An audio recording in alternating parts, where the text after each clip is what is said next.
Venturados los de abajo, carne oscura de hospital, la bandera del andrajo donde clama el arrabal.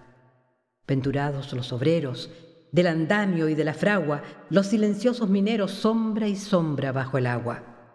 Venturados los sudores del labriego en su mancera, las afrentas y dolores de la gente salitrera.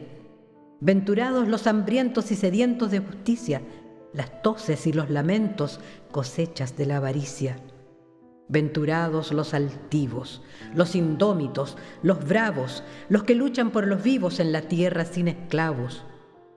Venturadas las mujeres paridoras del suburbio, desangradas en talleres o baleadas en disturbio. Venturadas las simientes, no más guerra, no más guerra. Vendrán hombres transparentes a poblar toda la tierra. Venturado sea el hombre hermano de sus hermanos, el hombre que forma el hombre con el fuego de sus manos.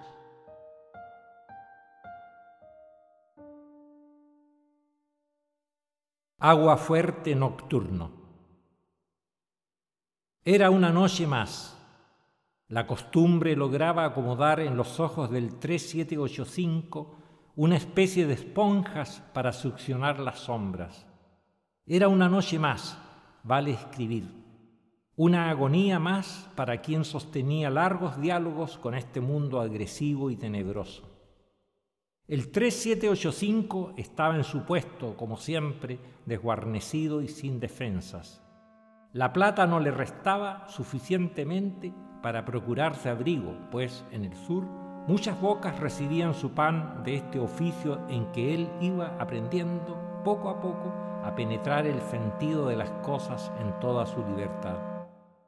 El viento poseía disfraces, fingía a veces una canción imperceptible, una canción venida de remotas tribus felices. Otras era un lamento del porte del cielo.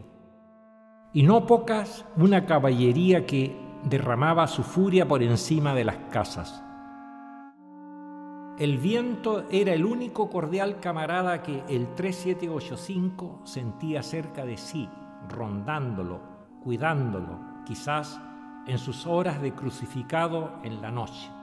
El 3785 imaginó en su hastío que bien podía el viento colocarse al servicio de la compañía para espiar a los vigilantes amodorrados. Eran tan listos estos gringos. Y no solo el viento provocaba imaginaciones en el 3785. El silencio monstruoso era una espina mental. ¿Cómo concebir el silencio? ¿Cómo dibujárselo? ¿Una mano cortada en un hueco de sal? ¿Un cántaro de agua en una habitación abandonada?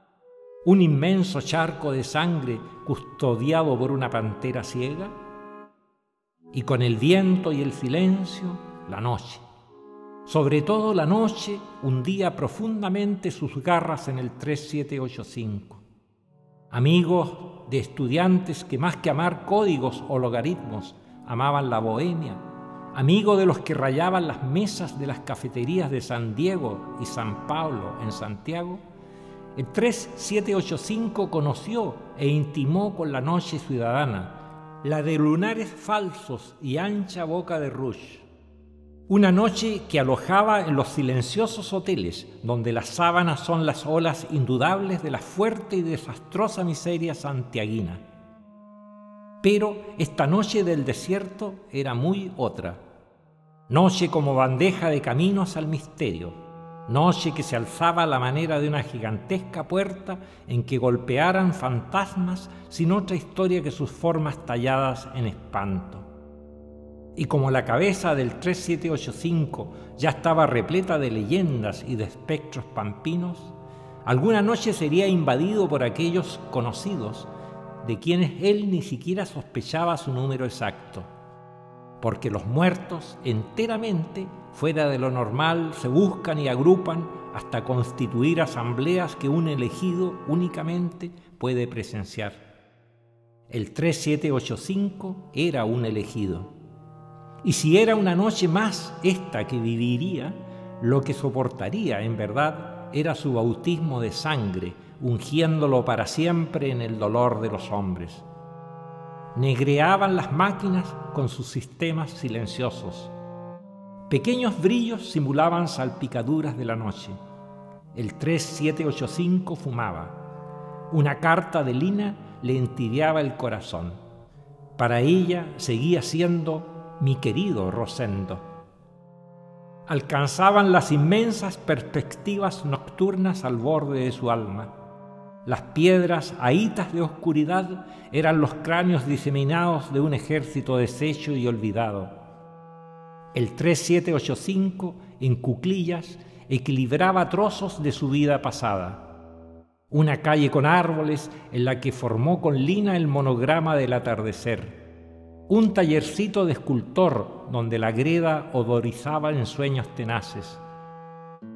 Una mesa de cafetería rodeada de muchachos. Allá el humo evocaba una vegetación ideal. El 3785 vivía nutriéndose de su propia substancia. Había en sus 25 años acumulado sabias vitales para más de 50. Santiago no le reservaba secretos, y cuando decidió acogotar la vida para que le soltase las monedas necesarias a su ternura, era, lo que se dice, un hombre hecho y derecho. En la pampa no bastaba para subsistir el pan. El 3785 lo comprobaba. Era preciso chuparse hasta la médula de la memoria para no devenir triste irremediablemente en un muñeco desventurado.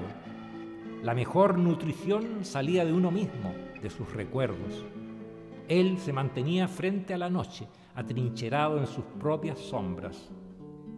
Y su mirada realizaba el doble juego peligroso de atisbar hacia adentro y tutelar lo de fuera. Entre ocasiones se le escurrían las horas y la madrugada le sorprendía frecuentemente charlando y en una esquina cualquiera de Santiago. Ahora Lina dormía entre sus sienes. El 3785 era un vigía inútil en aquel barco sin destino. La vida rodaba a la deriva por sus orillas y los hombres sufrían. Nadie intentaría nada contra tales monstruos mecánicos. Su puesto era una prevención. Acontecían robos, es cierto, pero a las 1500. La compañía se aseguraba convenientemente. Él no representaba otra cosa que un por si acaso. En cambio, tantas vigilias le habían limado ilusiones, endureciendo su reflexión. Esto era el sobresueldo moral. Miraba, la negrura pendía de las vigas del cielo. Miraba. Digo paz, dilo conmigo. Digo paz, dilo conmigo. Primero fue una luz, lejanísima, una luz que tembló como una esperanza, después otra, y pronto cientos de luces que reventaron en derredor y que lo rodeaban como una multitud de extrañas luciérnagas. ¿Qué era este mitin irreal? El 3785, inmóvil y sorprendido, no podía articular palabra. Despedía esta escena una imposición de silencio sobrenatural. Emergía de las luces un mandato de aguardar y callar. Tácitamente, el 3785 aceptó el suceso. Las luces caminaban, describían ilegibles caligrafías. El 3785 miraba como si él fuera entero un ojo palpitante. Las luces titilaban próximas y el fulgor impedía identificar qué manos las portaban. No eran luces. El 3785 recién percibía la verdad. Eran hombres iluminados, hombres que empavorecían, hombres que seguramente escapaban de un museo de pesadilla. ¿Qué esperaban de él? El 3785 dispuso sobreponerse a todo evento. Los hombres no trazaban ningún ademán. Sencillamente andaban, y su proximidad era mayor a cada instante. El 3785 distinguía rostros a los que faltaba la mitad sangrando desde un hueco de nervios y tenebrosos abismos de carne y hueso. El 3785 distinguía cuerpos que, mal aventurados San Dionisios proletarios, marchaban sin cabeza, mostrando un cuello garabateado de sangre. El 3785 distinguía troncos carcomidos por la dinamita, cavados en su mitad como los pozos mismos del infortunio. El 3785 distinguía hombres sin brazos, sin manos, en una primavera tinta de arterias vaciadas. El 3785 distinguía horripilantes troncos que se arrastraban, caracoles de sangre, regando la noche de una leche siniestra para amamantar las lejanías calcinadas. El 3785 distinguía mineros ebrios de sed, con sus cabalgaduras y sus mulas desfiguradas por el sol, arrastrándolas como a hijos de su agonía. El 3785 distinguía rotos hermosos que forcejeaban por arrancarse un puñal perdido en sus espaldas.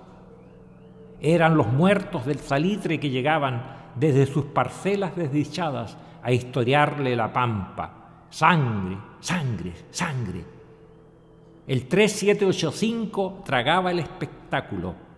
Los muertos del salitre traían la elocuencia muda y directa, inolvidable y concisa de su tragedia.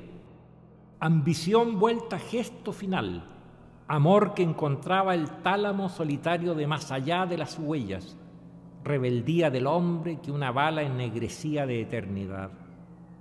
El 3785 sudaba emoción.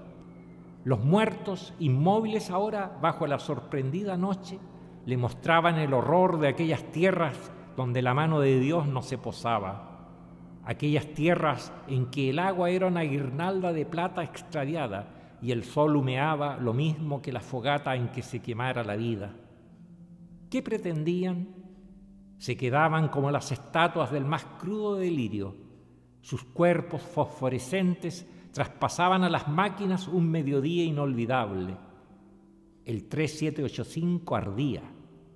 Tantos ojos para su insignificancia.